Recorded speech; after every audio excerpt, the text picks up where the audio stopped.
but yeah, I mean, in ransomware, I mean, obviously it's been top of mind. It's always in the papers. If you just Google ransomware and Google News it, you're going to see all sorts of articles from just, hours ago onwards. But outside of the ransomware threat, how has the threat landscape changed in recent memory? Are there new avenues of fraud and misconduct? We've heard all these things about social engineering and people having, of course, their ATM pins stolen and all sorts of different threats in the cyber world. Sure. But what are some of the newer threats that we're facing moving into 2021? Well, all of those things are still occurring, right? All those different types of fraud and different types of social engineering and phishing emails and spear phishing emails, either in an effort to, compromise one person and just get that person's data, or compromise that person and then kind of drill deep into where the networks and the computers that they're attached to. I think the danger that we have right now is, everyone's getting COVID fatigue, right? So everyone is really, really looking for some outside connections and to do something different than have Zoom meetings all day, right? And sit in your guest room office, not having that human interaction anymore. So I think you're going to see a lot more folks, unfortunately, falling prey to some of these phishing emails, or just letting their guard down and not practicing good cybersecurity day-to-day efforts, right? So as you can see with some of the other larger attacks, or some of the larger incidents that have happened, they're still out there. They're still attacking. You have more and more folks working from home, so you may have more and more avenues or vectors to get into those corporate networks because folks aren't being as diligent, and maybe those protections aren't going to be on every end user's systems appropriately, if that makes sense. Sure. Well, I mean, it sounds like in a strange way,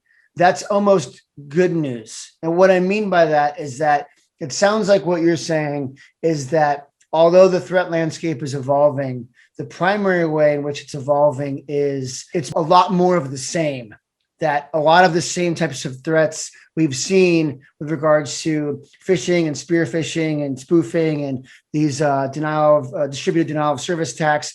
It's more of those on a larger scale. And because we're now online more, there's more data, the stakes are higher.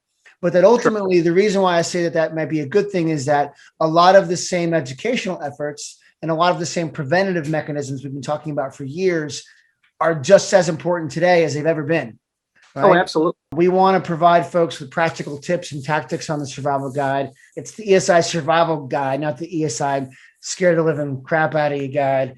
So let's focus on some tools and tactics. When most folks hear about digital forensics, I already know they're thinking about TV and the crime shows and Law and Order, movies like Hackers and Enemy of the State and The Girl in the Spider's Web and all these different kind of movies. And it seems like those movies are coming out more and more and more. So everyone always just assumes that every in-house team, every law enforcement agency has access to all of these amazing high-tech gadgets and software. But in terms of what you use or the forensic investigators toolkit and the corporate investigations context, what are the main tools that are in that toolkit and what are they used for?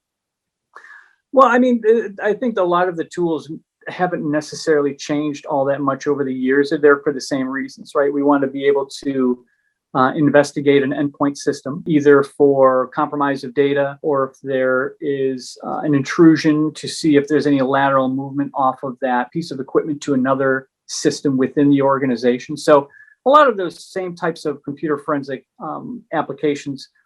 I mean, there's open source applications and then there's commercial applications. So a lot of these commercial suites will cost a lot of money, but they're very effective. They're tested and they can be approved in court already. So using some of these applications kind of puts you a leg up, so to speak, when you're trying to do some of these investigations.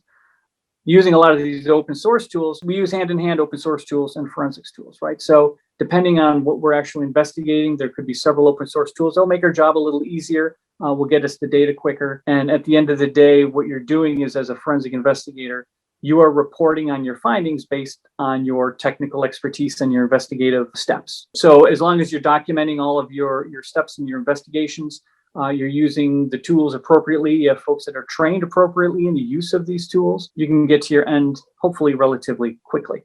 Right. How does that change in the context of the current trend? That's been a growing trend for many, many years, but this move to the cloud. So the corporate move to the cloud, does that shift all of the responsibility of these types of investigations to kind of a multifaceted team involving the cloud service provider and the internal investigator? Or does that just change your tactics? Do you now have to do things differently if a corporation is hosting all of their data in the Azure cloud or with Amazon, as opposed to on-prem like many corporations have done in the past?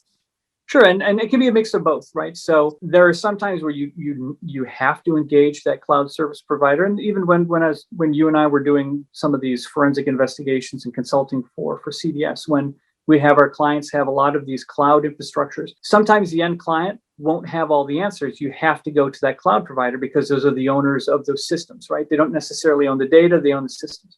So you're going to have to go to them to get proper logs, to get the evidence of the activity and the actions on that cloud infrastructure.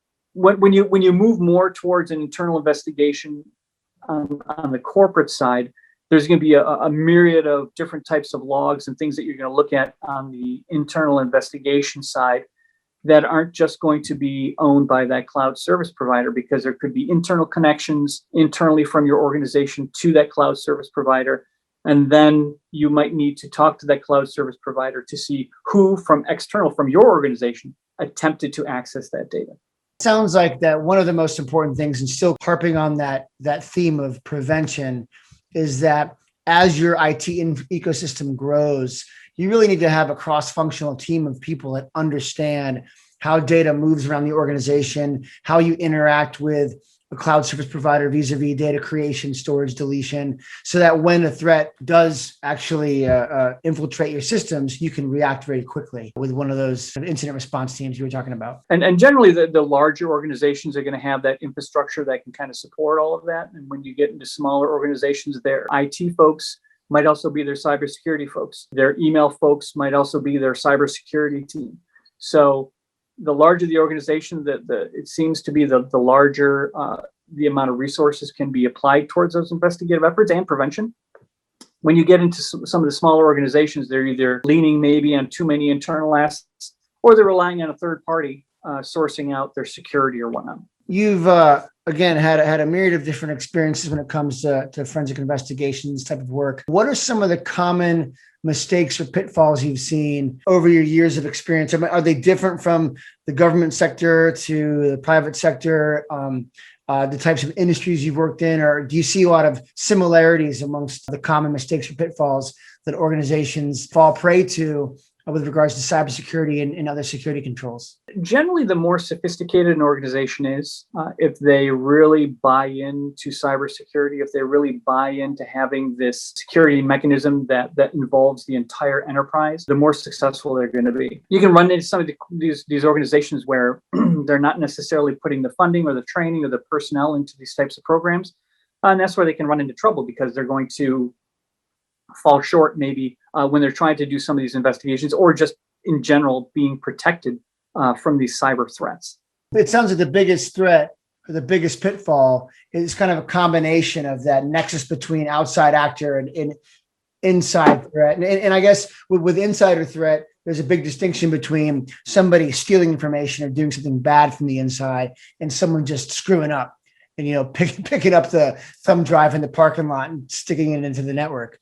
So I think one of the ESI Survival Guide tips of this is emerging is that preventative education, which we'll provide some resources on that as well in the body of the article. But some of your investigations were recently included in a book by Tyler Maroney. And the book is The Modern Detective: How Corporate Intelligence is Reshaping the World. And that was published just this past September, if I'm not mistaken. So getting into some juicy details, if you will. Hey, how many investigations do you think you've been involved with? And of course, without giving any specifics, can you give me like the broad strokes of one of the more bizarre investigations you've ever worked on, or some of the more bizarre behavior you've ever witnessed Sure. in dealing with one of these things? So how many investigations have I been involved in? I don't even know. Hundreds. I mean, an investigation can be something that takes a couple hours. Other investigations can span months. I think one of my favorite investigations that I did, and this is when I separated from the military, and first went into the corporate sector, where we received some phone bills that indicated somebody had stolen some corporate cell phones, and they were using them to call their buddies or just call everybody, right? It was like a $1,600 cell phone bill. And this was close to 20 years ago. So that's a lot of money for a cell phone bill, right? So in tracking down all the numbers and everything, that investigation, I uncovered an internal drug ring that we were able to identify the outside dealers that were Wait. So this began as simply someone's using corporate cell phones. Yeah. Okay. And there were hundreds and hundreds of numbers that were called, but only 2 or 3 internal numbers to the company. So I had no control over trying to do I couldn't exert my will on those external numbers, but I could on the internal numbers, right? As internal investigations, we could track down who owned those numbers within the organization, start looking through their emails, start looking on their systems. And the investigation was a few months long, and we were able to identify the external dealer. He was not an employee of our organization. We identified 2 internal dealers who dealt to about 20 people inside the organization. We were able to identify all those folks, when they were buying, what they were buying, and certain things that they were trading for drugs, which when questioned about, they were highly embarrassed. So when you have a very, very small investigation beginning with just a bunch of cell phone numbers and telephone calls, and it exploded into this, where I involved some DEA friends of mine to make some arrests and ultimately prosecute one of the dealers. But we never found out who took those cell phones. To this day, I have no idea who took the cell phones. But so you were able to get the content of those messages back and forth, not just kind of the pinging between sender recipient of the cell phones. You were getting content. The cell phones had absolutely nothing to do with the drug deals. The cell phones led me down a path where I was able to identify somebody that was selling drugs. Oh wow! And so the cell phones were totally out of the picture. I mean, we never caught who stole the cell phones, but we were able to identify 20 plus drug users and buyers in the organization. So. Because I was going to ask, if somebody, not me, of course, wanted to ghost a company's cell phone to make messages, how would somebody do that exactly? I'll send you an email. Click on the link. Sure. That leaves me. Do you have a dark web password? but no, those things are having been privy to some law enforcement investigations and kind of how you go down the rabbit hole. Those things are really interesting, and how that kind of can emerge in that way.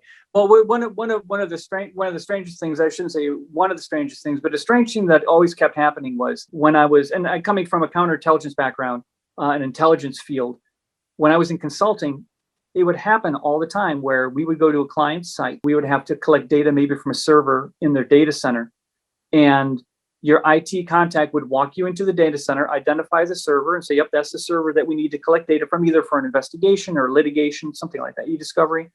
And then they would leave. So they're leaving me alone in their data center, which, I always found incredibly troubling.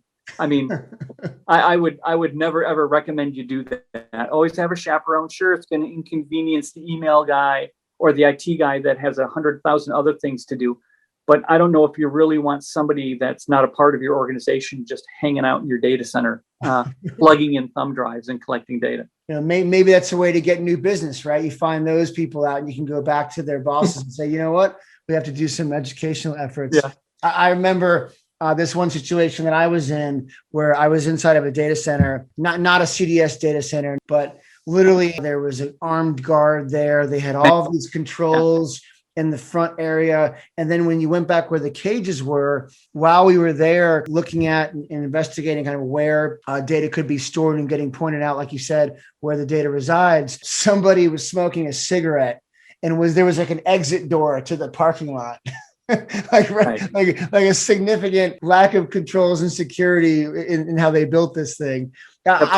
Propped open with a garbage can. Right? Yeah, it wasn't a commercial data center. It was they repurposed an area, but it's just funny how, you walk through Fort Knox to get there. And then on the backside, there's just some guy hanging out in the parking lot, with his foot in the door by the exit sign. But, and actually, Matt, that's a very perfect example of the education, right? And having those proper controls.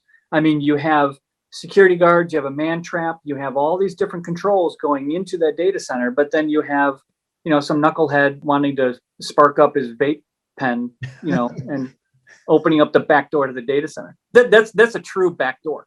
Right. Well, that's the thing too. I mean, your security controls and all the technology controls in the world are only as good as the people that you have that are managing them and that are there to make sure that they actually work. So Kevin, we've been talking a lot about the threats that individuals can pose, how education is important, how individuals can compromise systems, and also the security controls that you would look at as an investigator when you're engaged in one of these evaluations of the system and what might have happened. But what about devices themselves? Now, one thing I like to ask you about is the Internet of Things, or the Internet of Everything. I had a recent conversation with an expert in this area, Debbie Reynolds, and we spoke a lot about wearables, smart speakers, and all the different sensors and devices out there that collect information, whether we know it or not. How has this new landscape of the Internet of Things changed how you investigate a cyber attack? And also, how has it changed your tactics as a cyber investigator?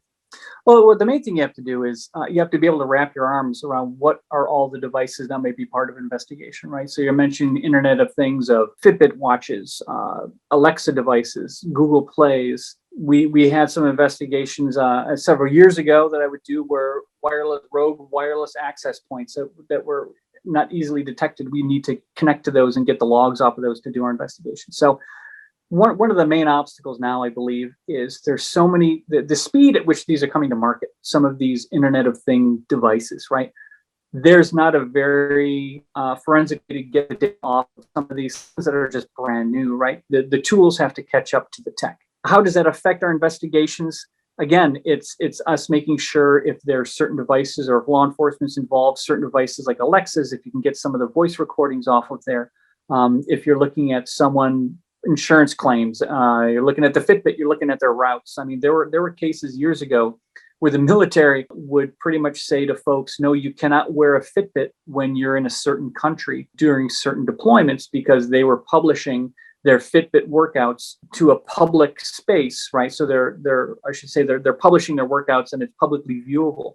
And then when somebody looks at the geolocation of this, it's in the middle of the desert. You see 6 guys running in a square in the middle of the desert. So okay, is there a base there, port operating base? No. Area 51, they're running around. Yeah, it's difficult. That's interesting too. And you wonder, how much do people really know when they buy these devices? Are they opening themselves up to more threats, to more avenues of attack? When Debbie Reynolds and I were speaking, the whole case came up where some bad actors hacked a casino and got a lot of high roller information through the thermostat that was in a fish tank. So a lot of these types of devices obviously open you up to more and more threats, which just means that as an investigator, the landscape that you have of devices you have to account for is just exploding as well. That can be a good thing too. That can be a good thing. They can lead you to more evidence and lead you down avenues that you might not have thought of before. Sure. That's a good point. I guess as the devices proliferate, there might be more avenues for threats, but there's also less places for threat actors to hide, right? So yeah, sure. It's really interesting. So Kevin, if I could, let's move from IoT into another current trend and a really hot topic in technology, of course, which is artificial intelligence, which is advancing at a mind-boggling pace. It's almost hard to really understand how transformative artificial intelligence is currently in our lives, but definitely how transformative it will be in the future. And layer on top of that, a really interesting topic, that of quantum computing, which is something that we won't really get into here, but is a topic I've been studying a lot about. And just the sheer amount of computing power that is kind of on the horizon. Back in 2019, you had Google declaring quantum supremacy, stating that their Sycamore processor could perform a calculation in 200 seconds that would take the world's most powerful supercomputer at the time 10,000 years. And now you see this whole quantum supremacy war going back and forth between IBM and Honeywell and Google and these different companies. But it really kind of boggles the mind when you think about, if bad actors get access to this type of technology, just what it might pose to the average individual, to corporate America, and the corporate world, if you will, with regards to their ability to engage in brute force attacks and just increase their ability to hack systems. So just a few questions on AI. First, how can an investigative team leverage AI to conduct an internal investigation? Do you see artificial intelligence being used to actually engage in the investigative effort? On some of the internal investigations, folks or companies that have a mature, say, if you want to call it insider threat type of capability and a cybersecurity capability, they can use some of this behavioral analytics internally on traffic and aggregating all of these logs to almost paint a picture of trying to identify the threat before it even happens, right? So internally, there's some AI that is going on at some organizations where just based on a user's activity, be it within or outside their normal scope or their normal times of what they do, might even identify folks that could potentially be a risk to your organization. Minority Report, right? Isn't that? Yeah, there you go. Right. So, and then looking on the flip side, like you mentioned, with an adversary having access to these types of powerful systems, you're talking nation states too. Who's not to say that some foreign country isn't already using or planning to use some of this type of technology to brute force attack or to try to break encryption or to just otherwise gain access to other networks. Those two topics, again, Internet of Things and artificial intelligence in the context of investigations, those are two topics we could spend a whole hour on in and of themselves. But what I want to do now is I want to thank you, Kevin. But before we end, if you could give me your top 2 survival tips that are not education, because I know that we've touched on that a lot. That's probably the most important one. That's the banner survival tip, which we'll include in the content. But give me your top 2 survival tips related to corporate internal investigations, and then your top 2 tips related to an individual addressing cyber threats. And we like to get really granular, so feel free to be as hyper specific as possible, even if they're very focused and not necessarily generally applicable. Sure. So I would say the top 2 things for internal investigations. Number 1, building those relationships internally inside your organization, right? You want to have those relationships with your legal department, your PR and comms folks, and also with all of your other IT systems and administrators. You need to have that Rolodex, so to speak, where you can call folks so you can get those proper logs and get that proper access in order for you to investigate that incident. And second, I would say, hire good people, ensure that they've got the proper training, and then instilling that work ethic or instilling that, hey, we need to protect the organization and do these types of investigations. That's paramount as well, I think. Those 2 things. I'm sorry, what was the second part? So the first 2 were your top 2 tips for corporate internal investigations, and then your top 2 tips for an individual like me who might be facing this black hole out there of cyber threats. Well, what can I do as an individual practically to try and protect myself against some of these threats? I would say click on every link that I send you. That is crazy. No, I mean, I think it's just... You only use public Wi-Fi. Yeah. Oh, what ones that I make. Yeah. And then, you just keeping up on the trends, keeping up on the topics, being incredibly mindful of what you're doing and where you are. That public Wi-Fi is huge. Don't go thinking that every power station where you plug in your phone is there to just charge your phone, and they're trying to be nice. I've never used one at the airport, but I have used one at a kind of club. So I've made that mistake. Oh yeah, many years ago. It was at a hotel penthouse thing I did. I know you did. I got the data over here. I got the pictures.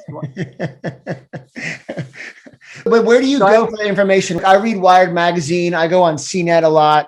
Where do you get some of your information for these current trends? Do you have any places you can recommend for us to go and get some of this information? Yeah, Wired, CNET is good. I go to Hacker News. There's different websites that generally talk about ransomware and the different things, and maybe some of the different companies that are getting hit. A lot of your major news outlets will have almost like, and they'll be watered down a little bit, but they'll have their own tech sections. There's so much out there. I can certainly send you some over that you can post that I follow. Yeah, there's a couple podcasts that I found in doing some research for this discussion that are good. But yeah, any resources that you have, Kevin, that you could give us to post for the viewers would be most helpful. Sure. But there's a guy. His name is Doug Birch. I don't know. Doug. One in the hand, 2 in the brush. I don't know what. Some guy. Shout out to our friend Doug Brush. And that reminds me, I should probably have Doug on interview as well for the guide. I'm not sure. There's probably a lot of topics that we could probably talk about the other side of this issue, how to hack into systems. But no, that's a good point. But with that, Kevin, I'm sure both of us have to get back to dad duty. So is there any final thoughts that you'd like to give the ESI Survival Guide viewers? No, hey man, everyone just keep tuning into this survival guide. I'm sure there's going to be a lot of great content and a lot of folks that Matt knows that he's gonna get on his podcast here, his interviews. I think there's a lot of great stuff coming on this. Great. Thanks again, Kevin, for joining us. And again, if you like the content, please let us know. Send us a comment or subscribe. This is Matt from ESI Survival Guide telling you to please stay safe in the electronic wilderness. See you next time. Take care.